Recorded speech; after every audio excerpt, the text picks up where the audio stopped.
1400 கோடி ஆண்டுகளுக்கு முன்பு இந்த பிரபஞ்சம் தோன்றியது. பெருவெடிப்பு கொள்கை, பிக் பேங் தியரி என்று விஞ்ஞானிகள் சொல்கின்றார். சரி, அப்படியே ஒரு 1100 கோடி ஆண்டுகள் ஜடப்பொருளாகவே இந்த உலகம் இருந்தது. பிறகு அந்த ஜடப்பொருள்களிலிருந்து உயிர் தோன்றியது. எப்பொழுது? 350 கோடி ஆண்டுகளுக்கு முன்பு. 5000 ஆண்டுகளுக்கு முன்பே நம்முடைய தொல்காப்பியத்தில் மரபியலிலேயே இருக்கின்றது. 6 அறிவு கொண்டவன் மனிதன். இந்த 6வது அறிவுக்கு பெயர் மனம் என்று அவன் சொல்லுகின்றான். சரி, மனிதனுக்கு 10 அறிவுகள் உண்டு என்று ஆதியிலேயே திருவள்ளுவர் சாமி நமக்கு திருக்குறளிலேயே சொல்லுகின்றார்.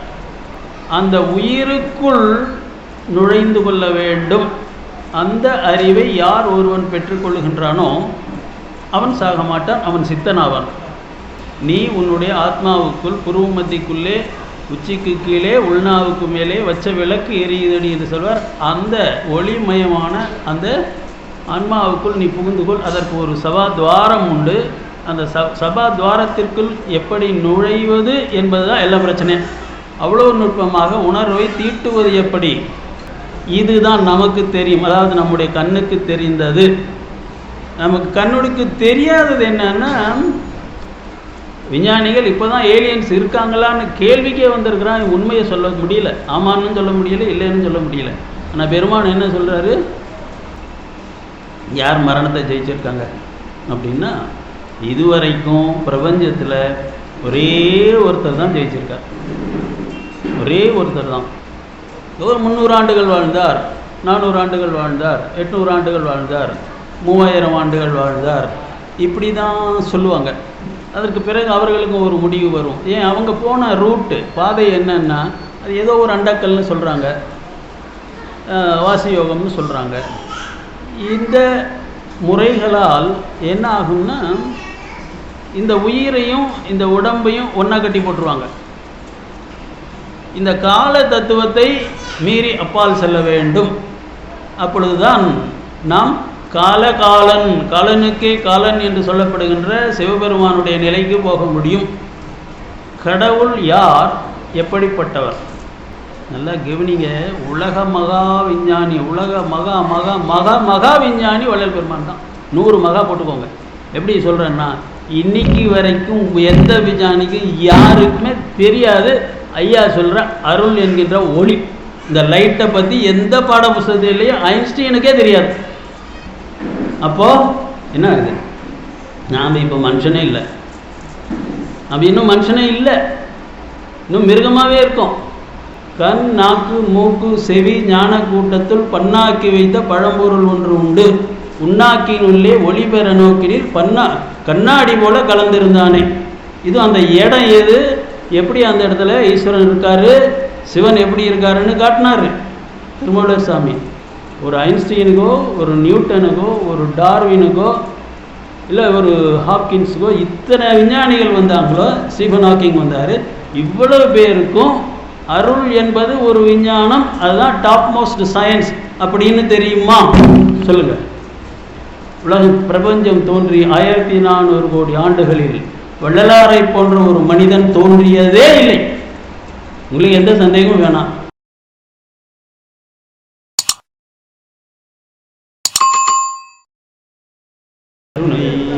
பெரும் ஜோதி எல்லா உயிர்களும் இன்புற்று வாழ்க, வள்ளல் மலரடி வாழ்க வாழ்க.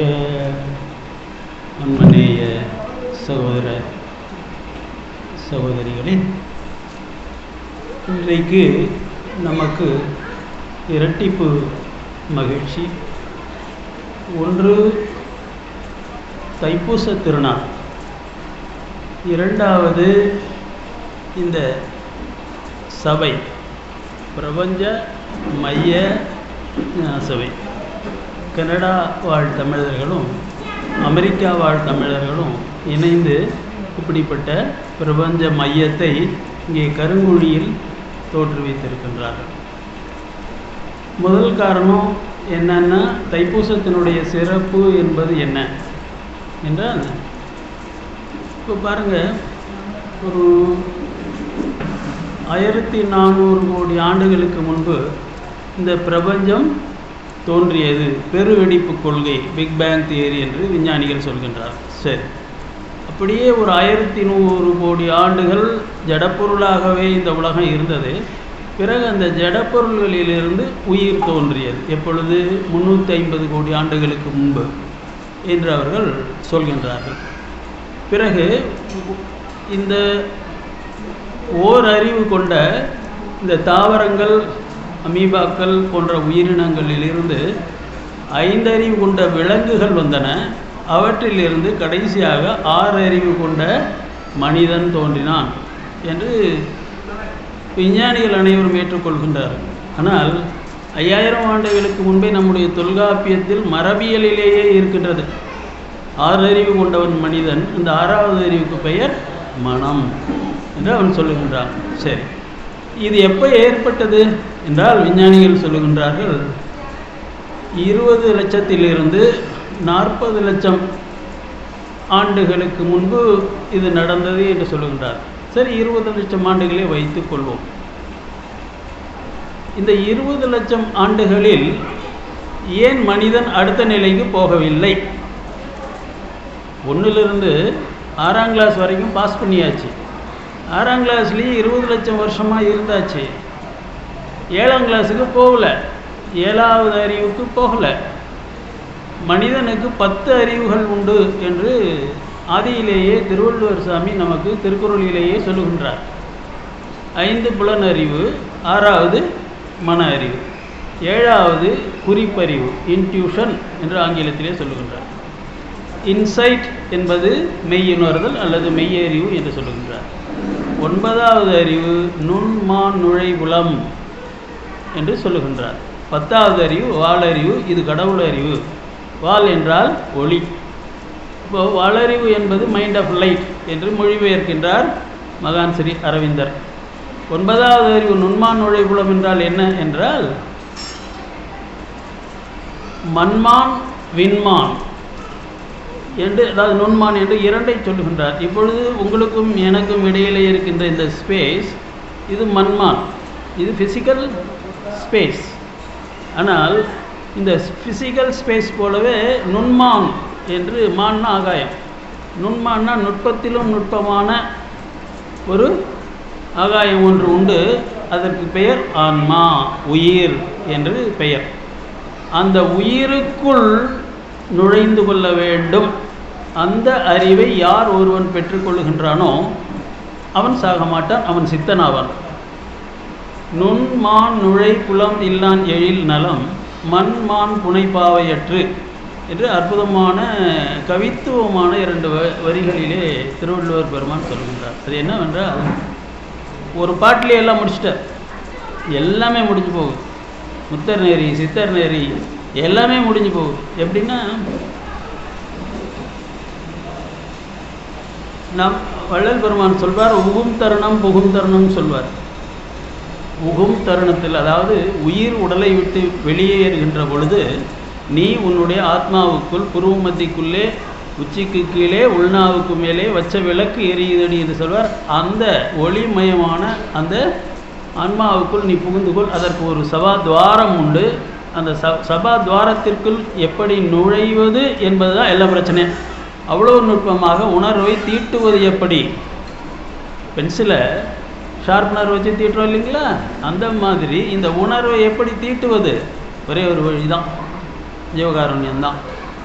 யோகத்தால் முடியாது, தவத்தால் முடியாது, தியானத்தால் முடியாது, பிரேயரால் பக்தியால் முடியாது, ஜீவகாருண்யத்தால் மட்டும்தான் முடியும் என்பது வள்ளல் பெருமானுடைய கண்டுபிடிப்பு. இதற்கு அவர் காரணம் சொல்லுகின்றார். என்னவென்றால், உலகத்திலேயே நுட்பத்திலும் நுட்பமான உணர்வு என்பது தயவு தான், ஜீவகாருண்யம்தான். ஜீவகாருண்யம் இதுதான் சுத்த சன்மார்க்கம் என்கின்ற வள்ளல் பெருமானுடைய மார்க்கத்துக்கு மையமான புள்ளி. இதுக்கு நான் அப்புறம் வர்றேன். முதல்ல இந்த கருங்குழியிலே வள்ளலார் பிரபஞ்ச ஞான மையம் என்று தொடங்கி இருக்கின்றார். இவர்களுக்கு எப்படி இந்த வார்த்தை கிடைத்தது என்று எனக்கு ஆச்சரியமாக இருந்தது. யார் இந்த வார்த்தையை கண்டுபிடித்து அமைத்திருந்தாலும் அவர்கள் சன்மார்க்கத்தை புரிந்து கொண்டார்கள் என்பது பொருள். அவர்களுக்கு ஒரு கைத்தட்டல் கொடுங்க. யாருன்னு எனக்கு தெரியாது, ஆனால் யாராக இருந்தாலும் அவர்கள் சுத்த சன்மார்க்கத்தை சரியாக புரிந்து கொண்டு இருக்கின்றார்கள் என்று பொருள். ஏன் அப்படி சொல்கின்றேன் என்றால், ஐயன் நாம் திருக்குறளுக்கு உலகமறை, பொதுமறை என்றெல்லாம் சொல்கிறோம் இல்லைங்களா?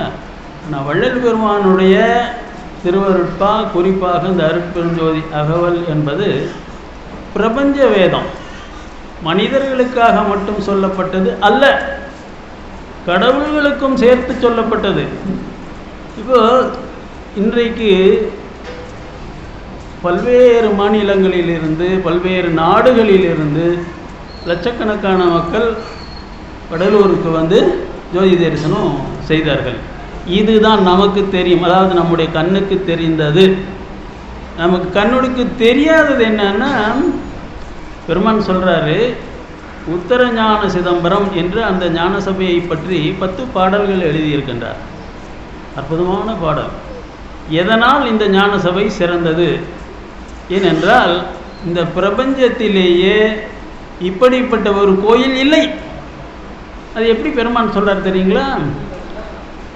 மூவரும் தேவரும் முத்தரும் சித்தரும் யாவரும் பெற்றிடா இயல் என கழித்தனேன்னு ஒரு இடத்துல சொல்லுவார். அதை விட முக்கியமாக வெளிப்படையாகவே சொல்கிறார்.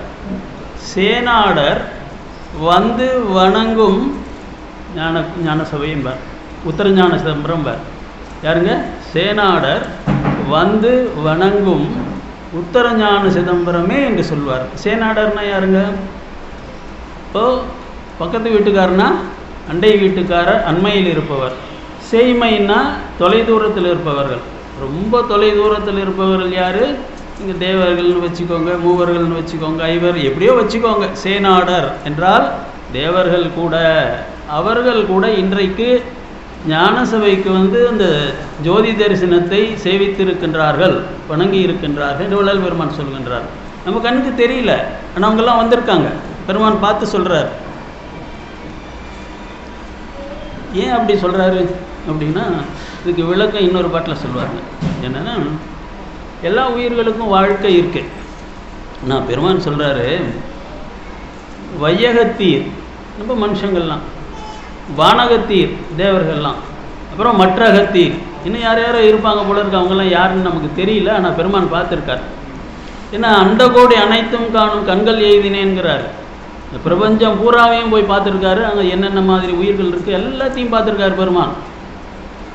விஞ்ஞானிகள் இப்போ தான் ஏலியன்ஸ் இருக்காங்களான்னு கேள்விக்கே வந்திருக்கிறான். உண்மையை சொல்ல முடியல, ஆமான்னு சொல்ல முடியல, இல்லைன்னு சொல்ல முடியல. ஆனால் பெருமான் என்ன சொல்கிறாரு?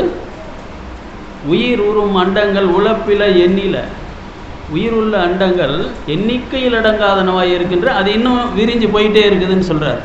இதெல்லாம் எப்படி சொல்கிறாரு இவர்? அருட்கண்கள் திறப்பிக்கப்பட்டன. சரி, அது இருக்கட்டும். இப்போது இந்த இடத்துல நாம் என்ன தெரிஞ்சுக்கணும் அப்படின்னாக்கா, அற்புதமான ஒரு பாட்டு சொல்கிறார். வையகத்தீர், வானகத்தீர், மற்றகத்தீர் நீவிர் வாழும் வாழ்க்கையெல்லாம் வாழ்க்கையென மதித்து மயங்காதீர். நீங்கள் பொழைக்கிற பொழைப்பெல்லாம் பொழைப்பே இல்லை என்றார். நம்ம வாழ்கின்ற வாழ்க்கையே அல்ல. நாம் நம்மை ஏமாற்றி கொண்டிருக்கின்றோம், மற்றவர்களை ஏமாற்றுகின்றோம். வையகத்தீர், வானகத்தீர், மற்றகத்தீர் நீவிர் வாழும் வாழ்க்கையெல்லாம் வாழ்க்கையென மதித்து மயங்காதீர். வேற எதுங்க வாழ்க்கை? மையகத்தே உறும் மரண வாதனை தவிர்த்த வாதனையே வாழ்க்கை, அதே வாழ்க்கை என மதித்து வம்மி. நீங்க மனசுல ஒரே ஈர்ப்பு தான் இருக்கு, மையகம்னு சொல்றாரு. அந்த மனசுல நீ என்ன நினைச்சிட்டு இருக்கிற?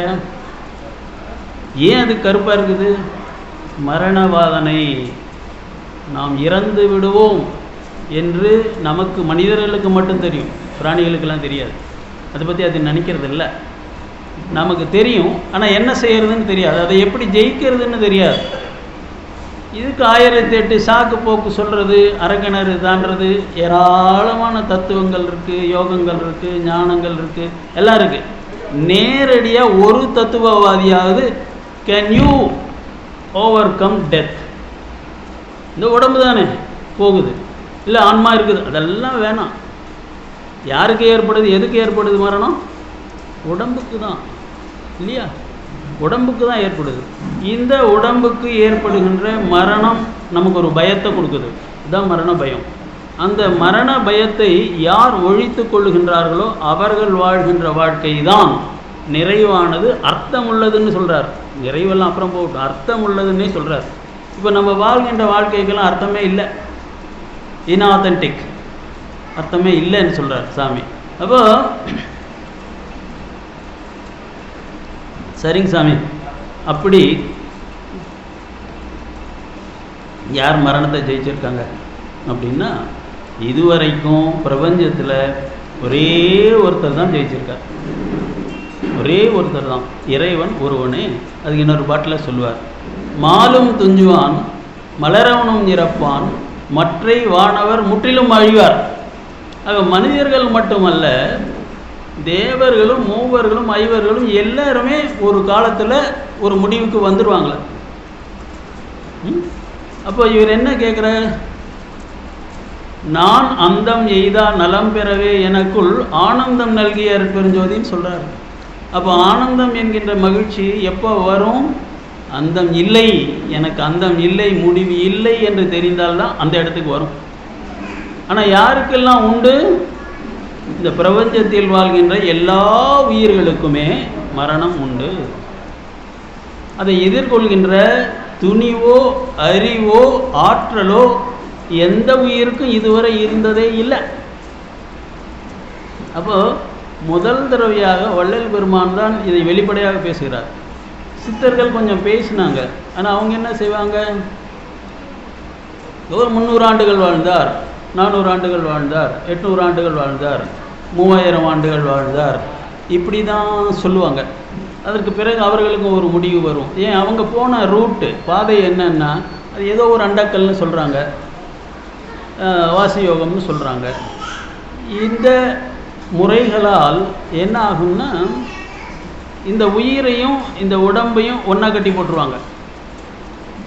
அது தனித்தனியாக பிரிகின்ற கூற்றுவன் வந்து 2 கூறுகளாக பிரிக்கின்ற பொழுதுதான் மரணம் என்று நாம் சொல்லுகின்றோம், இல்லையா?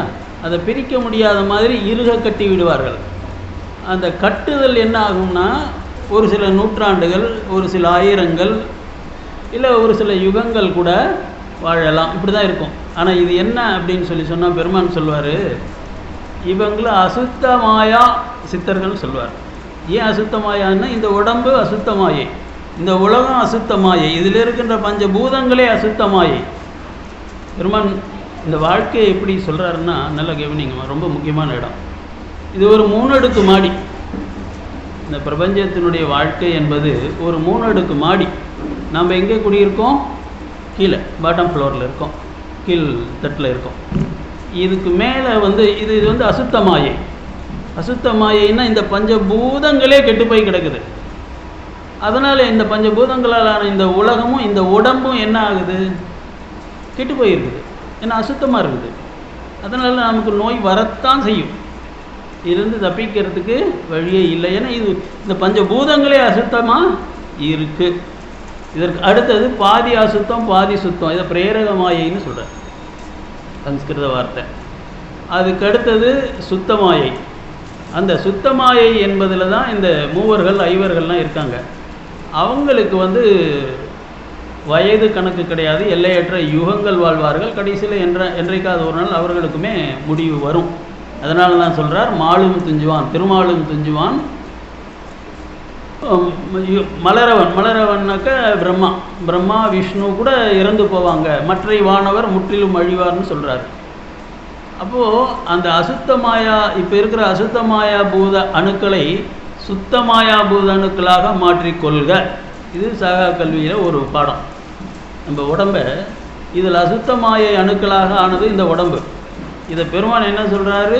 சுத்தமாயா பூத அணுக்களாக மாற்றிக்கொள்க தான் முதல் ஸ்டெப். இது சயின்ஸ், வேதாந்தம் கிடையாது, சித்தாந்தம் கிடையாது, இது சயின்ஸ். இதில் என் நடுவில் ஒரு பாதி சுத்தம் பாதி அசுத்தமான ஒரு மாயை ஃபஸ்ட்டு ஃப்ளோர் இருக்கு இல்லைங்களா, ஏன் அதுக்கு போகக்கூடாது அப்படின்னா அதுக்கு பெருமான் சொல்கிறாரு, அங்கே வந்து 7 வித்யா தத்துவங்கள் இருக்குது. அந்த 7 வித்யா தத்துவங்களில் ஒன்று தான் டைம், காலம் என்பது. காலம்தான் காலன். அப்போது அந்த காலத்தை கடந்து நீங்கள் மேலே சுத்தமாயா என்கின்ற ஒரு 3வது மாடிக்கு போகின்ற பொழுது என்ன ஆகுதுன்னா, நீங்கள் காலனை கடந்து போகின்றீர்கள், மரணத்தை கடந்து போகின்றீர்கள். அதனால தான் சொல்கிறாரு, அசுத்தமாயாபூத அணுக்களை சுத்தமாயாபூத அணுக்களாக மாற்றிக்கொள்க அப்படின்னு சொல்கிறாரு. இந்த இடத்துல 2 செய்திகளை பெருமான் சொல்வார். 36 தத்துவங்கள் இந்த அசுத்தமாயாபூத அணுக்கள் எவையாக இருக்கின்றன என்றால் 36 தத்துவங்களாக இருக்கின்றன. அந்த 36 தத்துவங்களில் இந்த 3 மாயைகளும் வந்துடும். முதல் 24 தத்துவங்கள் அசுத்த மாயை, அப்புறம் 7 தத்துவங்கள் வித்யா தத்துவங்கள், அதுக்கடுத்த 5 தத்துவங்கள் சிவ தத்துவங்கள்னு சொல்லுவாங்க. இது மொத்தம் 36 வரும். இந்த 36 தத்துவங்களிலிருந்து விலகி கொள்ள வேண்டும். இது வேதாந்தம். முக்தி நிலைக்கு போகின்ற பொழுது இந்த 36 தத்துவங்களிலிருந்து நாம் விலகி கொள்ள வேண்டும். தத்துவ நிகிரகம்னு சொல்வார். நிகிரகம் என்கின்ற வடமொழி சொல்லுக்கு விலகி கொள்ளுதல் என்று பொருள். இதெல்லாம் கொஞ்சம் பாடம் தெரிஞ்சுக்கிட்டு தான் ஆகணும். ஏன்னா இது நம்ம பாடம், மனுஷனாக பிறந்துட்டோம். இதை தெரிஞ்சுக்கலன்னா இறந்து இறந்து பிறந்து பிறந்து இப்படியே இந்த சூழல் வட்டத்திலே சிக்கிக்கிட்டே இருக்க வேண்டியது தான். கொஞ்சம் பாடம், கொஞ்சம் பொறுமையாக கேளுங்க. அப்போது இந்த கால தத்துவத்தை மீறி அப்பால் செல்ல வேண்டும். அப்பொழுதுதான் நாம் காலனுக்கே காலன் என்று சொல்லப்படுகின்ற சிவபெருமானுடைய நிலைக்கு போக முடியும்.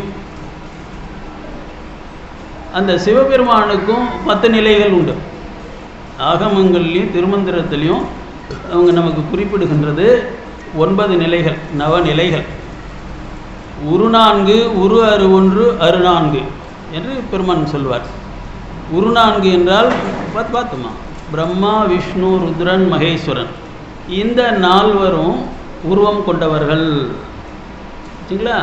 5வது உரு அரு, பாதி உருவம் பாதி அருவம் என்பது சதாசிவம். கோயிலில் லிங்கம் வச்சுருக்கேன் இல்லைங்களா, அதுதான் சதாசிவம். சரி, அதுக்கு ஏதாவது உருவம் இருக்கா? இல்லை. ஆனாலும் உருவம் இருக்குது, ஏதோ ஒரு தண்டு மாதிரி இருக்குது, அவ்வளோதான். கீழே ஆவுடையார், அது பாதி உருவம் பாதி அருவம். இது சதாசிவத்தினுடைய நிலை. அடுத்த மேலே இருக்கிற விந்து நாதம் பரவிந்து பரநாதம் 4மே அருவம்தான். இதுதான் சைவ சித்தாந்தம். இவ்வளோ தான் வந்தது. ஆகமங்கள் இவ்வளோ தான் வந்தன. பெருமான் எங்கே போகிறாருன்னா, 10வதாக ஒரு நிலையை ஆண்டவன் வள்ளலாருக்கு உணர்த்துகின்றான். அதனால தான் சொல்வார் அகவல்ல, நவ நிலைக்கு நன்னாதாகி. அருட்பெருஞ்சோதி நவநிலைக்கு அப்பால் உள்ளது, நன்னாதாகி. நவநிலைக்கு நன்னாதாகி 10வது இடத்துல இருக்குது. அதை இதுவரை யாரும் கண்டுபிடிக்கவில்லை. ஆகம ரிஷிகளுக்கு தெரியல, திருமூல நாயனாருக்கு தெரியல, சைவ சித்தாந்த ரிஷிகளுக்கு முனிவர்களுக்கு தெரியல. முதல் முறையாக ஆண்டவர் அருட்பெருஞ்சோதி ஆண்டவர் தன்னை முழுமையாக வெளிப்படுத்தி கொண்டது ஒரே ஒருவருக்கு தான். அவர் யாரு? அவர் தான் வள்ளல் பெருமான் இல்லைங்களா? ஒரே ஒருவருக்கு தான் முழு உண்மையை அருட்பெருஞ்சோதி ஆண்டவர் வெளிப்படுத்தினார். அவர் வள்ளல் பெருமான் தான். ஏன் உங்களுக்கே தெரியும், வள்ளல் பெருமான் தோன்றவில்லை என்றால் இந்த அருட்பெருஞ்சோதி என்ற வார்த்தை வந்திருக்குமா? நான் உங்களை கேட்குறேன், நிறைய படித்தவங்களாம் இங்கே இருக்கீங்க. அருட்பெருஞ்சோதி என்கின்ற சொல் தமிழ் இலக்கியத்தில் இல்லை உலக இலக்கியத்தில் எங்கேயாவது கையாளப்பட்டு இருக்கின்றதா? இல்லை. முதல் முறையாக மனிதகுல வரலாற்றில், பிரபஞ்ச வரலாற்றில் அருட்பெருஞ்சோதி என்கின்ற ஒரு செய்தி, ஒரு சொல் வருகின்றது. பெருமான் தான் முதல்ல அதை கண்டுபிடிக்கிறார். கடவுள் யார், எப்படிப்பட்டவர் என்ற கேள்வி காலகாலத்துக்கும் எல்லாரும் கேட்டிருக்காங்க. எல்லா சமய தலைவர்களும் கேட்டிருக்காங்க, எல்லா ஞானிகளும் கேட்டிருக்கிறாங்க. ஒரு சிலர் உருவங்கள்னாங்க, ஒரு சிலர் அருவங்கள்னு சொன்னாங்க, ஒரு சிலர் உரு அருவங்கள்னு சொன்னாங்க. ஆனால் யாருமே இறைவன் ஒளி வடிவானவன். நல்லா கவனிங்க, சன்மார்க்கிகளே இந்த இடத்துல ஒரு தப்பு பண்ணுவாங்க. என்னன்னா, இறைவன் ஒளி வடிவானவன் வள்ளல் பெருமான் சொல்லல. எப்படின்னா, ஐயா 10 பைசா காசு இருக்கு, 10 கோடிக்கு ஒரு செக் இருக்கு, ரெண்டுமே பணம் தான் இல்லையா? அப்போ 10 பைசா தான் பணம், 10 கோடின்ற செக்கு பணம் இல்லை அப்படின்னு சொல்கிறது நியாயமா? இதை ஒத்துக்க முடியுமா? ஒத்துக்க முடியாது. அதே போல் இங்கே ஃபிசிக்ஸ் படித்தவங்க யாராவது இருக்கீங்களா? ஃபிசிக்ஸில் லைட், LIGHT, லைட் அப்படின்னு ஒரு பாடம் வருதுங்களா? அது எந்த லைட்டை பற்றி வருது? ஃபிசிக்கல் லைட்டை பற்றி வருது. பௌதீக வெளிச்சம். இந்த டியூப்லைட்லேருந்து வருது, சூரியன்லேருந்து வருது, சந்திரன்லேருந்து வருது, நெருப்புலேருந்து, அக்னியிலேருந்து வருது. இது ஃபிசிக்கல் லைட், அவ்வளோதான். நல்லா கவனிங்க. உலக மகா விஞ்ஞானி, உலக மகா மகா மகா மகா விஞ்ஞானி வள்ளல் பெருமான் தான். 100 மகா போட்டுக்கோங்க. எப்படி சொல்கிறேன்னா, இன்னைக்கு வரைக்கும் எந்த விஞ்ஞானிக்கும் யாருக்குமே தெரியாது ஐயா சொல்கிற அருள் என்கின்ற ஒளி. இந்த லைட்டை பற்றி எந்த பாட புஸ்தகத்திலேயும் ஐன்ஸ்டீனுக்கே தெரியாது. அருள் என்பது ஒரு லைட், ஒரு வெளிச்சம், ஒரு ஒளி. யார் சொன்னா? அது ஒளின்னு யார் சொன்னா? உலகத்திலேயே முதல் முறையாக வள்ளல் பெருமான் தான் கண்டுபிடித்து சொல்லுகின்றார். கடவுள் ஒளியாக இருக்கின்றார், ஆனால் சாதாரண ஒளி அல்ல, அது அருள் ஒளி. அது எப்படிப்பட்ட ஒளிங்க? அருளால் ஆகிய ஒளி. அந்த ஒளி இப்போ இன்ஃப்ராரெட் லைட் இருக்கு இல்லைங்களா, எக்ஸ்ரேஸ், அது லைட்டு தாங்களே. இந்த மாதிரி பெருமான் சொல்கிறாரு, எண்ணிக்கையில் அடங்காத ஒளி வகைகள், there are infinite number of lights. எத்தனையோ கோடி ஒளி வகைகள் இருக்கின்றன. ஆனால் எல்லா வகையான ஒளிகளுக்கும் சோர்ஸ், ஆதி மூலம் எது? அருள் என்கின்ற ஒளி தான். ஏனென்றால் அருள் தான் கடவுள், அருள் ஒளி தான் கடவுள். இதை யாருமே கண்டுபிடிக்கல, யாருமே பார்க்கல, யாருக்குமே தெரியல. முதல் முறையாக அருட்பெருஞ்சோதி ஆண்டவர் வள்ளல் பெருமானுக்கு தான் இந்த உண்மையை உணர்த்துகின்றார். அதனால் கடவுள் அருட்பெருஞ்சோதி. இன்றைக்கு பிக் பேங் தியரி விஞ்ஞானிகளால் பேசப்படுகின்றது. சரி, என்னது பிக் பேங் தியரி? 1400 கோடி ஆண்டுகளுக்கு முன்பு ஒரு பொருள் இருந்தது. அந்த பொருள் என்னதுன்னு அவங்க சொல்ல மாட்டேன்றாங்க, தெரியல அவங்களுக்கு. தன்னுடைய கணத்தை தானே தாங்க முடியாமல் அது வெடித்து சிதறியது. அதிலிருந்து இத்தனை கோடி அண்டங்கள் தோன்றின அப்படின்னு அவன் சொல்கிறான். இப்போ ஒரு கேள்வி எந்திரிச்சிருக்கு, என்னென்னா, சரிப்பா 1400 கோடி ஆண்டுகளுக்கு முன்னால் என்ன இருந்துச்சு? What was there before the big bang? இன்றைக்கு விஞ்ஞானிகள் கேட்குறான், அந்த ஆராய்ச்சியில் ஈடுபட்டிருக்கிறாங்க. அந்த கேள்விக்கும் சேர்த்து வள்ளல் பெருமான் நமக்கு பதில் கொடுத்துருக்கின்றார். அப்படி என்ன சொல்கிறார் தெரியுங்களா? ஆதி அனாதியாம் அருட்பெருஞ்சோதி. நல்ல கவனிங்க, அருட்பெருஞ்சோதி என்ன? ஆதி. ஆதி என்னக்கா? ஃபர்ஸ்ட், பிகினிங், தோற்றம் என்று பொருள். இந்த பிரபஞ்சத்தின் ஆரம்பத்தில் இருந்தது எது? அருட்பெருஞ்சோதி. அப்போ பிறகு அந்த பிரபஞ்சம் உற்பத்தி ஆவதற்கு முன்பு என்ன இருந்தது? அனாதி, அதுவும் அருட்பெருஞ்சோதி தான். ஆக எப்போதும் எல்லா காலத்திலும் இருந்து கொண்டிருப்பது ஒரே ஒரு பொருள் தான், அது அருட்பெருஞ்சோதி. இந்த இடத்துல இன்னொரு ட்விஸ்ட் கொடுக்குறாரு. நமக்கு சைவ சித்தாந்தங்கள், ஆகமங்கள், இதனுடைய கணக்கு என்னென்னா, இந்த 36 தத்துவங்களில் முதலில் தோன்றியது நாதம். அந்த நாதத்திலிருந்து தோன்றியது தான் விந்து. நாதம்னா சவுண்டு, நாதம்னா சவுண்டு, காது, காதால் கேட்பது. அப்புறம் அதிலிருந்து தோன்றியது விந்து, 2வது தத்துவம். பெருமான் என்ன செய்கிறார் தெரியுங்களா? அப்பா நீ பார்த்தது அவ்வளோதான், இந்த நாதத்துக்கு மேலே ஒரு லைட் ஒளி இருக்குது. இப்போ நீங்கள் முகத்தை பாருங்களேன். இந்த முகம் என்பது பிண்டம், அண்டத்தில் உள்ளது யாவும் இந்த பிண்டத்தில் உண்டு. இதை எல்லோரும் ஏற்றுக்கிறாங்க, வேதாந்திகளும் ஏற்றுக்கிறாங்க, சித்தர்களும் ஏற்றுக்கிறாங்க, உலகத்தில் இருக்க அனைவரும் ஏற்றுக்கொள்கின்றார்கள். இப்போது 4வதாக தோன்றியது கண்ணு. இந்த கண்ணுக்கு மேலே இருக்கிறது இந்த காது. அதனால் அவங்க ஒளி, அதுக்கு கீழே வெளிச்சம், ஒளி அப்படின்னு கீழே வைக்கிறாங்க. பெருமான் என்ன சொல்கிறார்? உண்மைதான், ஆனால் இந்த காதுக்கு மேலே புருவ மத்தியில் ஒரு ஒளி இருக்கு. அந்த ஒளி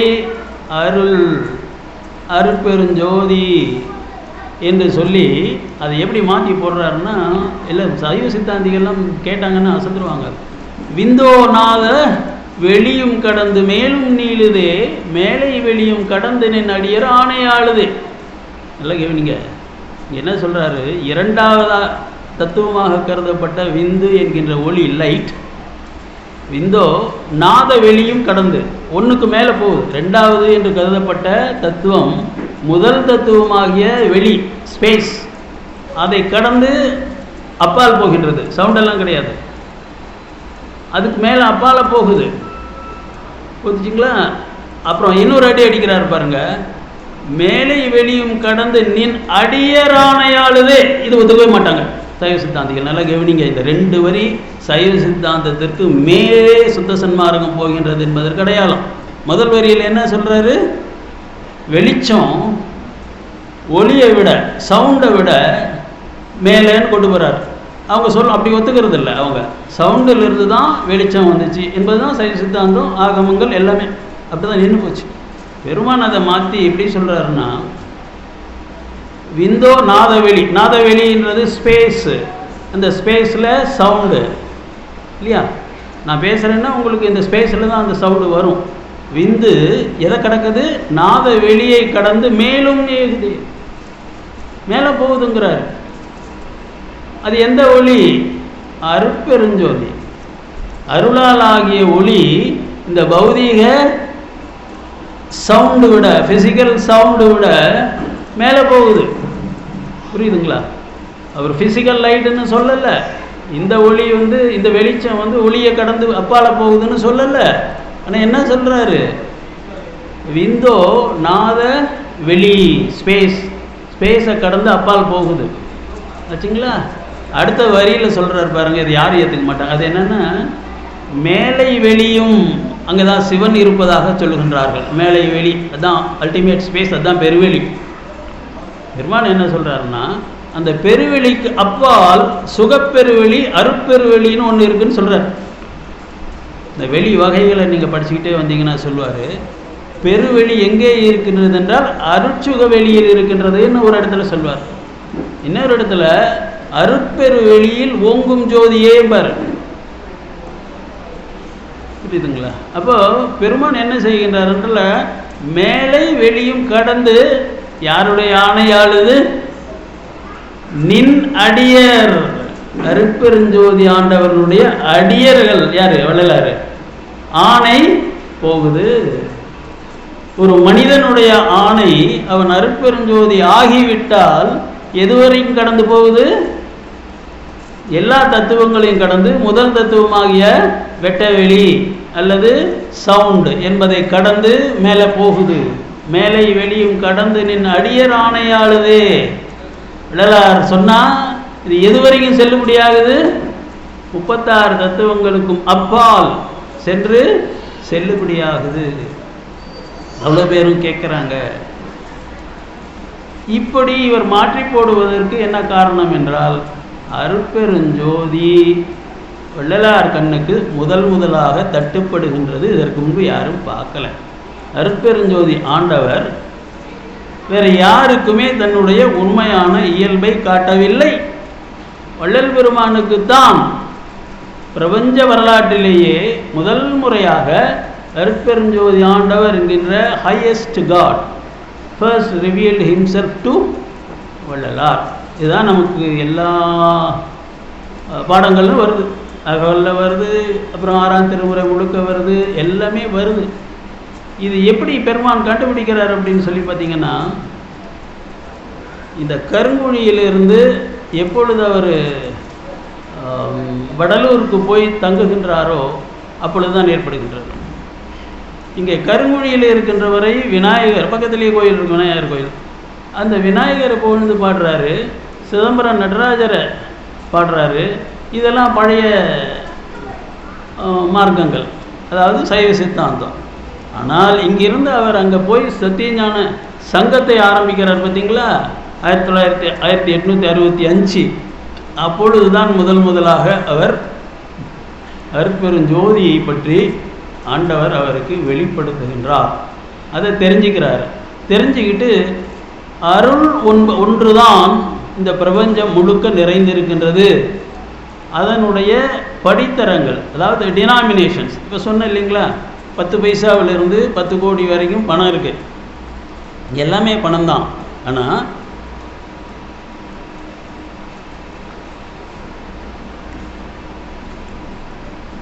அருள் என்பது தான் முக்கியம். அந்த அருள் இருந்து தான் எல்லாமே பிறந்தது என்று வள்ளல் பெருமான் நிறைய சொல்கிறாருங்க. எப்படி சொல்கிறாருன்னா பாருங்களேன், கடவுள் யார்? அருட்பெருஞ்சோதி. எந்த ஒளி? அருளால் ஆகிய ஒளி பெருஞ்சோதி. ஜோதின்னா வெளிச்சம், பெருஞ்சோதின்னா இருக்கிறதுலே பெருசு, இந்த பிரபஞ்சத்தை விட பெருசு. அதுக்கு என்ன கணக்கு அது எப்படி கணக்கு போட்டு சொல்ல பார்த்து சொல்கிறாரு. எப்படி சொல்கிறாரு தெரியுங்களா? இப்போ மனுஷன் உடம்புல நம்ம இடதுகால் சிறுவிரல் நகம் இருக்கு இல்லைங்களா, அந்த நகம் இந்த மனித உடம்புல 100ல் 1 பாகம் இருக்குமா? 1000ல் 1 பாகம் இருக்குமா? சரி, எவ்வளவோ 100ல் 1ன்னு வச்சுக்கோங்க. அந்த மாதிரி இந்த பிரபஞ்சம் இறைவனுடைய உடம்பில் இடதுகால் சிறுவிரல் நகம்ங்கிறார். காஸ்மாஸ், அண்ட கோடிகள் எத்தனை இருக்குன்னே கணக்கே தெரியல விஞ்ஞானிக்கே, ஆச்சுங்களா? அதை நேரில் பார்த்து சொல்கிறாரு. அதுக்கு அப்பால் அருட்பெருஞ்சோதி ஆண்டவனுடைய உடம்பு எப்படி இருக்குதுன்னு சொன்னால், இது நகம், பிரபஞ்சமே நகம்னா அவருடைய உடம்பு எவ்வளோ பெருசு இருக்குங்க? பெரும் ஜோதி, அதுக்கு மேலே ஒரு ஜோதி இல்லை, அவ்வளோ பெரிய ஜோதி. ஆனால் அடுத்தது சொல்கிறார், பின்ன அவ்வளோ பெரிய பொருள் நம்ம கண்ணுக்கு ஏன் தெரியல? ஏனென்றால் நாம் அனைவருமே குருடர்கள். நாம் அனைவருமே குருடர்கள். எதை தெரிய எது நமக்கு தெரியல? அருள் என்கின்ற ஒளியை நாம் பெறவில்லை. அருள் என்கின்ற பார்வை கிடைத்தால் ஒழிய இவ்வளவு பெரிய ஒளி நமக்கு தெரியும். இப்போ இங்கே இருக்கு, உங்களுக்கும் எனக்கும் எல்லாம் இந்த ஹால் பூரா இருக்குது, பிரபஞ்சம் பூரா இருக்குது. அதான் அது மட்டுமே தான் இருக்குது, அது மட்டுமே தான் இருக்குது. இப்போ நாம் என்ன நினைக்கிறோம்? எல்லாமே அணுக்களால் ஆகியது. இந்த இடத்துக்கு விஞ்ஞானி வந்துட்டோம். அதனால் நம்ம சொல்கிறோம், அவன் அல்லாது அணுவும் அசையாது. அவன்னா யாருங்க? அவன் அல்லாது அணுவும் அசையாதுன்னா இறைவன் இல்லை என்றால் அணுவும் அசையாது. சரி, அது அப்படியே மாற்றி போடுறார். எப்படி மாற்றுறாரு? அருள் அல்லாது அவனும் அணுவும் அசையாது. நல்ல யோசனை பண்ணி பாருங்க. இப்படிப்பட்ட ஒரு தைரியம் ஒரு ஞானிக்கு வரணும் அப்படின்னா அது சொல்றார், பயப்பட மாட்டேன், உள்ளதை உள்ளபடி அறிந்தேன். பார்த்து சொல்றாரு, அவனன்றி அணுவும் அசையாது. இது பழைய நம்பிக்கை. அவன் யார்? அவன் இஸ் ஈக்குவல் டு அருள். அவன் இஸ் ஈக்குவல் டு அருள். அப்போ அருள் அல்லாது அணுவும் அசையாது. இப்படி எழுதுறாரு. அவன் அல்லாது அணுவும் அசையாது என்பதை அருள் அல்லாது அணுவும் அசையாது. உலகத்தில் இருக்கிற எல்லா சமய மத சண்டைகள் போர்கள் எல்லாம் முடிஞ்சு போச்சா? அவனால தான் அணுவும் அசையுது, எல்லாத்தையும் அவன் தான் செஞ்சான்னா உடனே என்ன சொல்கிறான் இந்த சமயத்துக்காரன்? அந்த அவனு எங்கால் தான், அவனுக்கு பேர் விஷ்ணு. உடனே எதிராளு அவன் சொல்கிறான், இல்லை அவன்றது அவர் சொல்கிறது சிவனை சொல்கிறார். இன்னொரு சமயத்துக்காரன் மேல்நாட்டில் அவன் இன்னொன்று சொல்கிறான். உடனே சண்டை ஆரம்பமாயிடுச்சிங்களா இல்லையா? இப்போது அருள் அல்லாத அணுவும் அசையாதுன்னா இங்கே இருக்குது பிரச்சனை. ஏதாவது பிரச்சனை இருக்குங்களா? இப்போ இந்த எலக்ட்ரிசிட்டி மின்சாரம் அது பாருங்கள், இந்த டங்ஸ்டன் கம்பியில் வருகின்ற பொழுது வெளிச்சமாக நமக்கு கிடைக்கின்றது. இந்த காற்றாடியில் வருகின்ற பொழுது காற்று கிடைக்கின்றது. இந்த மின்சாரத்தை நீங்கள் என்ன சொல்லுவீங்க? அவன்னு சொல்லுவீங்களா, அவள்னு சொல்லுவீங்களா, அதுன்னு சொல்லுவீங்களா? சாமி மூணையும் சொன்னார், நீ மூணுமே வச்சுக்கோ அப்படின்னு சொல்கிறாரு. அகவலில் பார்த்தீங்கன்னா அவன் அவள் அது எல்லாமே அருட்பெருஞ்சோதி தான் சொல்லிட்டார். அப்போது அருள் என்கின்ற இயற்கை சக்தி, அதனால தான் இயற்கை உண்மையர்னர். கடவுளுக்கு 3 குணங்களை முக்கியமாக சொல்லுவாங்க. நிறைய ஆயிரக்கணக்கான குணங்கள் இருக்குது. முக்கியமான 3 குணங்கள் சத்து, சித்து, ஆனந்தம் சொல்லுவாங்க. இதை எப்படி சாமி சொல்கிறாருன்னா, தமிழில்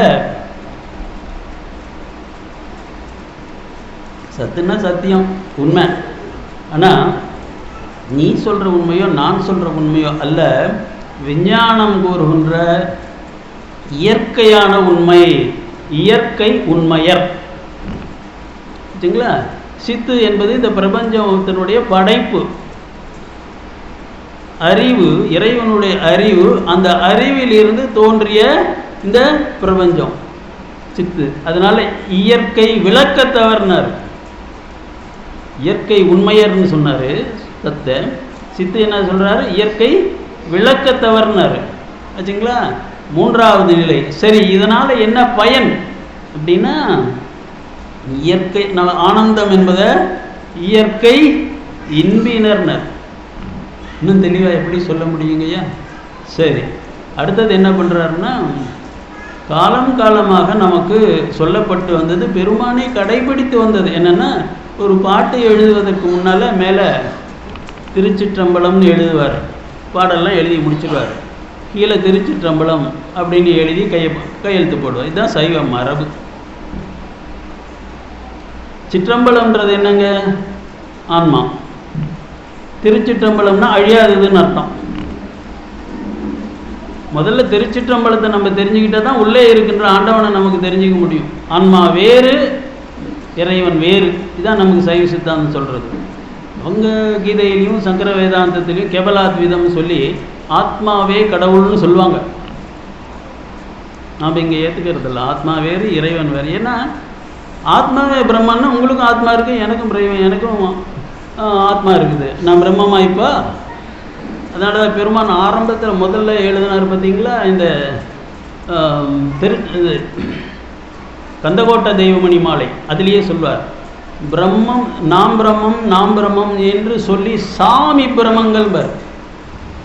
நாம் பிரம்மம், நான் கடவுள், நான் கடவுள் சொல்லிட்டு ஒரு நோய் வந்தால் கத்துறான், கதறான், எல்லாத்தையும் விட்டுறான், டாக்டர் தேடி ஓடுறான். ஒரு கடவுள் அப்படி போவாரா? அதான் சொல்கிறாரு, நான் பிரம்மம் நாம் பிரம்மம் என்று சொல்லி சாகும் இப்பிரமங்கள் அப்படின்னு ஏடி பண்ணுவார். போச்சா? நாம் பிரம்மம் இல்லை. ஐந்தொழில் ஆற்றல் உண்டா? வேதாந்தத்தில் ஏற்றுக்கிறது இல்லை. நீ பிரம்மத்தை உணரலாம், ஆனால் நீ பிரம்மமாகி ஐந்தொழில் ஆற்றல் செய்ய முடியாது. இது மனிதனுடைய அறிவின் ஆற்றலின் எல்லை. இதுக்கு மேலே நீ போக முடியாது. கட்டம் கட்டி வச்சிருவாங்க. ஆனால் பெருமான் என்ன சொல்கிறாரு? அருட்பெருஞ்சோதி ஆண்டவர்கிட்ட வரும்போது,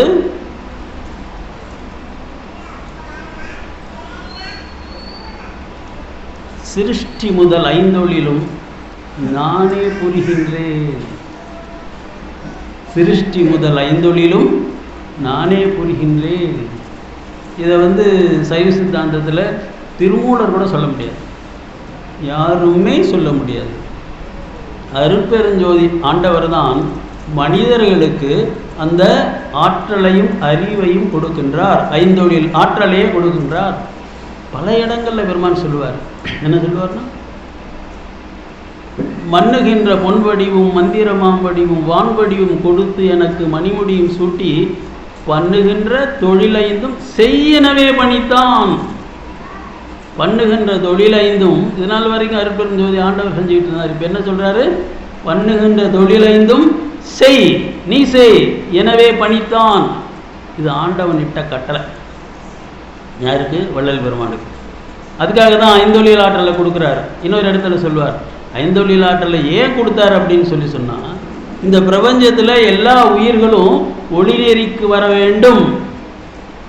ஒளிநெறிக்கு வந்தால் தான் ஒளியிலிருந்து அருள் ஒளிக்கு போக முடியும். நீ பாட்டுக்கு தவமும் தியானமும் பண்ணிக்கிட்டு இருந்தானா வேலைக்கு ஆகாது. ஜீவகாருண்ய ஒழுக்கத்துக்கு தயவு நிலைக்கு அந்த தயவு 100% அருளாகி நீ அருட்பெருஞ்சோதியாக வேண்டும். அதனால தான் சொல்றாரு, தயவு மூலம்தான் நீ அருட்பெருஞ்சோதியை அடைய முடியும். இந்த இடத்துல ஒரு ஃபார்முலாவே கொடுக்குறாரு. நல்லா குறிச்சிக்கோங்க, தெரிஞ்சுக்கோங்க. தயவு = மனிதன். அப்போ என்ன ஆகுது? நாம் இப்போ மனுஷனே இல்லை, நம்ம இன்னும் மனுஷனே இல்லை, இன்னும் மிருகமாகவே இருக்கோம். இதுதான் ஆதியில் 2300 ஆண்டுகளுக்கு முன்பு கிரேக் அரிஸ்டாட்டில்ன்ற மகா மேதை தத்துவவாதி அவன் சொன்னான். என்ன சொன்னான்னா, man is an animal but a thinking animal. மிருகம்தான் மனுஷனும் நாய் நரி மாதிரி, ஆனால் கொஞ்சம் சிந்தனை உள்ள மிருகம். அந்த சிந்தனையினுடைய விளைவு தான் இந்த நாகரீகம், இந்த உலகத்தில் இருக்கிற வசதிகள் எல்லாமே. சயின்ஸு, ஃபிலாசபி எல்லாம் சிந்தனையிலிருந்து வந்தது. ஆனால் தயவு என்பது என்ன? பிற உயிர்களுக்காக இறங்கி உதவி செய்கின்ற இரக்கம், உயிர் இரக்கம். உயிர் இரக்கத்துக்கு, தயவுக்கு நீ வருகின்ற பொழுதுதான் மிருக நிலையிலிருந்து மனித நிலைக்கே வருகின்றாய். அப்போ நம்ம யாருமே மனுஷன் இல்லை. எப்பொழுதும் தயவு நிலையில் இருப்பவன் மட்டும்தான் மனிதன். இது சுத்த சன்மார்க்கிகள் தெரிஞ்சுக்கணும்.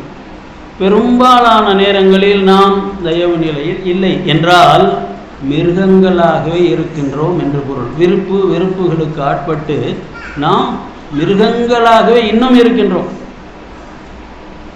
இந்த தயவு என்பது கனிந்து அருள்நிலைக்கு வருகின்ற பொழுது நீ அருட்பெருஞ்சோதி என்கின்ற முடிவான கடவுள் நிலைக்கே போகின்றாய். இது 2வது ஃபார்முலா. தயவு இஸ் ஈக்குவல் டு மனிதன், அருள் இஸ் ஈக்குவல் டு கடவுள். இதை உலகத்தில் இருக்கின்ற எந்த தத்துவவாதியும், எந்த மதவாதியும், எந்த ஆன்மீகவாதியும் இதுவரை சொன்னதே இல்லை. ஏன்னா அவங்களுக்கு தெரியல. அதனால் வர்ற குழப்பம் தான். எல்லாமே சிந்தனை தான். தாட் ப்ரொடியூஸ் எவ்ரிதிங் இன்க்ளூடிங் தி கயாஸ். புரியுதுங்களா? இப்போது இவர் அங்கிருந்து எங்கே வர்றாரு? அருளுக்கு வர்றாரு. இப்போ சொல்லுங்கள், சிற்றம்பலம் என்பதை இவர் எதுவாக மாற்றுகின்றார்? அதுதான் ஞானசரி 28 பாட்டு படிக்க சொன்னார் பார்த்தீங்களா? அதில் என்ன சொல்கிறாருன்னா, பற்றிய பற்று அனைத்தையும் பற்றற விட்டு அருளம்பல பற்றே பற்றுமின என்றும் இரவீர். 2 விஷயத்தில் சிற்றம்பலத்தை எதுவாக மாற்ற சொல்லுகின்றார்? அருளம்பலமாக மாற்ற சொல்லுகின்றார். புரியுதுங்களா? இது வரைக்கும் ஆகமங்களோ திருமூலரோ இல்லை சைவ சித்தாந்திகளோ யாருமோ கூட உங்களுக்கு சிற்றம்பலத்தை மாற்ற சொல்லவில்லை. சரி, இப்போ அருளம்பலமாக மாற்றிவிட்டால் என்ன லாபங்கய்யா? ஏன் மாற்றணும்? மற்ற உயிரினங்கள் எல்லாம் மாற்றாது, மனிதர்கள் மட்டும் தெரிந்து கொண்டு மாற்றிக்கொள்ள வேண்டும். ஏன்? அதில் என்ன சொல்கிறாரு? என்றும் இரவீரே. என்றும் தான் கவனிக்கணும். 300 வருஷம், 1000 வருஷம், 3000 வருஷம் கணக்கே சொல்ல. பற்றிய பற்று அனைத்தையும் பற்றற விட்டு தூய்மையாக தொடச்சி எடுத்துரு. எல்லா பற்றுகளையும் நீக்கிட்டு பற்றிய பற்று அனைத்தையும் பற்றற விட்டு அருளம்பல பற்றே பற்றுமினோ என்றும் இரவீரே. அப்போ இந்த திருச்சிற்றம்பலத்தை எதுவாக மாற்றிக்கொள்ள வேண்டும்? அருளம்பலமாக மாற்றிக்கொள்ள வேண்டும்.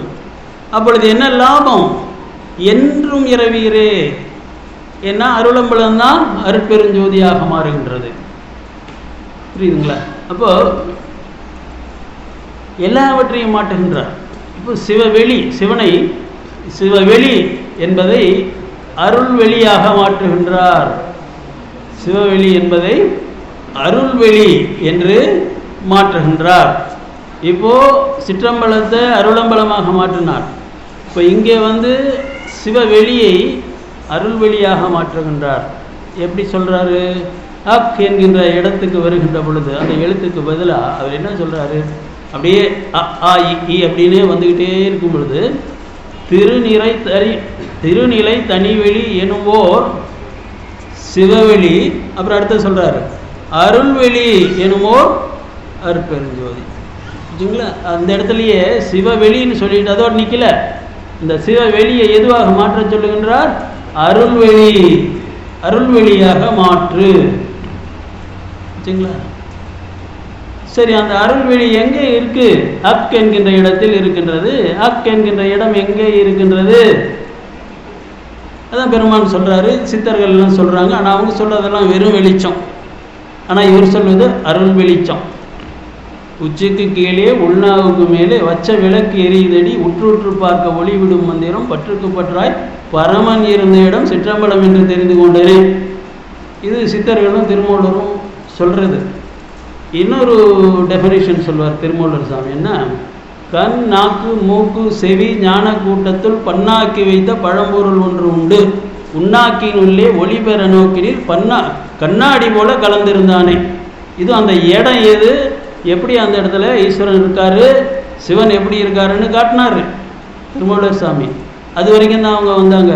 ஆனால் இவர் எங்கே போகிறாரு? அருட்பெருஞ்சோதி அப்படின்னும் பொழுது ஆகம முடிமேல் ஆரண முடிமேல் ஆக நின்றோங்கிய அருட்பெருஞ்சோதி. எங்கே இருக்குது அருட்பெருஞ்சோதி? ஆகமங்களுக்கு மேலே. ஆரணம்னா வேதம், வேதங்களுக்கு மேலே, எல்லாவற்றுக்கும் மேலே இருக்கு. அப்புறம் அகவல்ல வெளிப்படையாக இன்னொரு இடத்துல சொல்றார், வாய்தற்குரிய மறையாகமங்களால் ஆயுதற்கரிய அருட்பெருஞ்சோதி. உன்னுடைய வேதங்களையோ உன்னுடைய ஆகமங்களையோ வைத்துக்கொண்டு அருட்பெருஞ்சோதி பார்க்க முடியாது. வாய்தற்குரிய மறை வேதம் ஆகமங்களால் ஆயுதற்கரிய அருட்பெருஞ்சோதி. உன்னுடைய வேதங்களை வைத்துக்கொண்டு ஆகமங்களை வைத்துக்கொண்டு அருட்பெருஞ்சோதியை நீ அளக்க முடியாது, ஆராய்ச்சி செய்ய முடியாது. புரியுதுங்களா? அப்போ அருளை பற்றிய ஒரு விஞ்ஞானத்தை கொடுக்கின்றார். யோசனை பண்ணி பாருங்க. ஒரு ஐன்ஸ்டீனுக்கோ ஒரு நியூட்டனுக்கோ ஒரு டார்வினுக்கோ இல்லை ஒரு ஹாப்கின்ஸுக்கோ இத்தனை விஞ்ஞானிகள் வந்தாங்களோ, ஸ்டீஃபன் ஹாக்கிங் வந்தார், இவ்வளவு பேருக்கும் அருள் என்பது ஒரு விஞ்ஞானம், அதுதான் டாப் மோஸ்ட் சயின்ஸ் அப்படின்னு தெரியுமா? சொல்லுங்க. சரியா? அருள் ஒரு விஞ்ஞானம், அருளை ஒரு விஞ்ஞானமாக பார்க்கின்ற பார்வை கூட அவர்களிடம் இல்லை. ஆனால் 150 ஆண்டுகளுக்கு முன்பே வள்ளல் பெருமான் என்ன செய்கின்றார்? அருளின் விஞ்ஞானத்தை முழுமையாக கொடுத்திருக்கிறார். அடியனுடைய ஆங்கில நூல் டெத்லெஸ் லைட் பாடி டெத்லெஸ் கான்ஷியஸ்னஸ், அதில் 10 சாப்டர், கடைசி 10 சாப்டர் இந்த அருளின் விஞ்ஞானம் என்ன, அதை அடைந்தவர் என்னென்ன பெற்றுக்கொண்டார், வள்ளல் பெருமான் தன்னுடைய வாழ்க்கையிலே இந்த அருளின் விஞ்ஞானத்தால் அதனுடைய டெக்னாலஜி என்ன, இது பூரா. இப்போ வேதாந்தங்க பாரதி மாதிரி வேதாந்திகள் என்ன சொல்வாங்க? ஐம்புலன்களை வெட்டி ஏறி அவைகளால் தான் நமக்கு ஞானம் வரவில்லைன்னு சொல்லுவோம். ஆனால் பெருமான் என்ன செய்யறாரு தெரியுங்களா? வெட்டி ஏறியெல்லாம் சொல்லலை, இதை மாற்றிக்கொள், வையகமும் வானகமும் வாழ்த்திட எனக்கு அருளை ஏறி வழித்தர் பெருஞ்சோதி.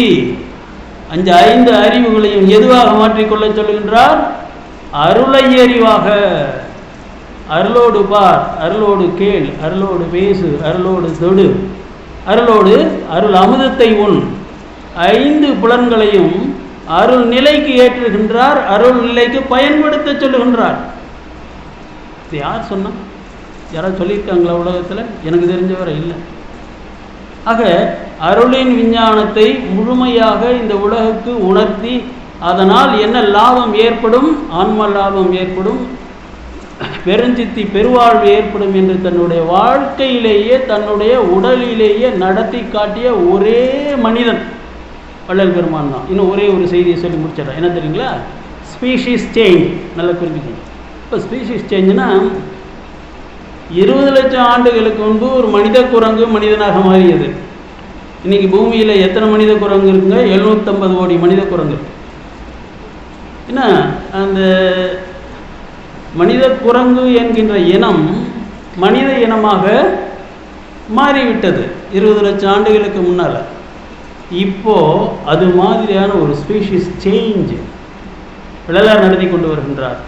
இது யார் சொல்றா? ஆண்டவர் சொல்றாரு வள்ளல் பெருமான்கிட்ட, கொலை புரிவார் தவிர மற்ற அனைவரும் நின் குலத்து மக்களே, நீ என் குலத்து முதல் மகனே. அதாவது மகனே, உனக்கு நான் சொல்றேன், நீ தொடங்கி இறை மனித குலம், என் குலம்னா என்ன அர்த்தம்? அருட்பெருஞ்சோதி ஆண்டவர் குலம். அது 150 ஆண்டுகளாக நடந்து கொண்டிருக்கின்றது. அதனுடைய முதல் குடிமகன் யார்? யாருடைய உடம்பில் முதலில் மாற்றம் ஏற்பட்டது? வள்ளல் பெருமானுடைய உடலில் ஏற்பட்டது. இப்போ வள்ளல் பெருமான் என்ன செய்து கொண்டிருக்கின்றார்? 150 வருஷத்துக்கு முன்னால் இது தொடங்கினுச்சுன்னா இப்போவே நிறைய பேர் வள்ளல் பெருமானை போல அருட்பெருஞ்சோதி உடலை அடைந்திருக்க வேண்டும். நமக்கு தெரியல. ஸ்பீஷீஸ் சேஞ்ச், இந்த இனமே மனித குலமே அப்படியே மாறிக்கொண்டிருக்கின்றது. இது எங்கே நடக்குது? ஜீன்ஸில் நடக்குது. ஜீன்ஸ் மாறாமல் உடம்பு மாறாது. அம்மா அப்பாவுடைய ஜீன்ஸ் மட்டும் நமக்கு வந்துச்சுன்னா அவங்க மாதிரி தான் நம்ம இருப்போம். ஆனால் இவர் என்ன சொல்கிறார்? அம்மா அப்பான்னா அம்மையப்பரை சொல்கிறார். அருட்பெருஞ்சோதி ஆண்டவர் அம்மையுமாய் அப்பனுமாய் அருளும் அருளாளன். அந்த அருட்பெருஞ்சோதி ஆண்டவருடைய ஜீன்ஸை நீ எடுத்துக்கிட்டு நீ அருட்பெருஞ்சோதியாக மாற வேண்டும். அந்த மாற்றத்தை தலைமானாக்கனாக இருந்து சட்டாம்பிள்ளையாக இருந்து இப்பொழுது நடத்தி கொண்டு வருபவர் வள்ளல் பெருமான். அதனால தான் நான் சொல்கிறது, இந்த 20 லட்சம் ஆண்டுகளில் பிரபஞ்சம் தோன்றி 1400 கோடி ஆண்டுகளில் வள்ளலாரை போன்ற ஒரு மனிதன் தோன்றியதே இல்லை. உங்களுக்கு எந்த சந்தேகமும் வேணாம். சந்தேகம் இருந்துச்சுன்னா நீங்கள் சன்மார்க்கியில் வெளியில் போயிடுங்க. பாருங்க, அதனால தான் நான் சொல்கிறேன், பிரபஞ்ச மையம் என்கின்ற சொற்றொடை யார் பயன்படுத்தி இருந்தாலும் அவர்கள் சன்மார்க்கத்தை சரியாக புரிந்து கொண்டிருக்கின்றார்கள். ஏன்னா இது பிரபஞ்ச மாற்றத்திற்கான பிரபஞ்ச குரு எழுதிய பிரபஞ்ச வேதம். இந்த குறிப்பாக அருட்பெருஞ்சோதி அகவல் இல்லைங்களா? அப்போ இங்கே எல்லாரும் ஏன் சேனாடார் போல இங்கே வர்றாங்க? மரணத்தை வெல்வது எப்படி என்று தேவர்களுக்கும் மூவர்களுக்கும் ஐவர்களுக்கும் கூட தெரியாது. ஏன்னா இறைவன் யாருக்கும் சொல்லலை, அருட்பெருஞ்சோதி ஆண்டவர் யாருக்குமே சொல்லலை. அவர் சொன்னது ஒரே ஒரு ஆளுக்கு, வள்ளல் பெருமானுக்கு தான். அந்த வள்ளல் பெருமான் இப்பொழுது நமக்கு ஒரு முழு விஞ்ஞானத்தை கொடுத்துருக்கிறார். முழுசாக complete science of absolute compassion was revealed to us by Vallalar. Arutperunjothi Arutperunjothi தனிப்பெருங்கருணை அருட்பெருஞ்சோதி எல்லா உயிர்களும் என்புற்று வாழ வள்ளல் மலரில் வாழ்க. நன்றி, வணக்கம்.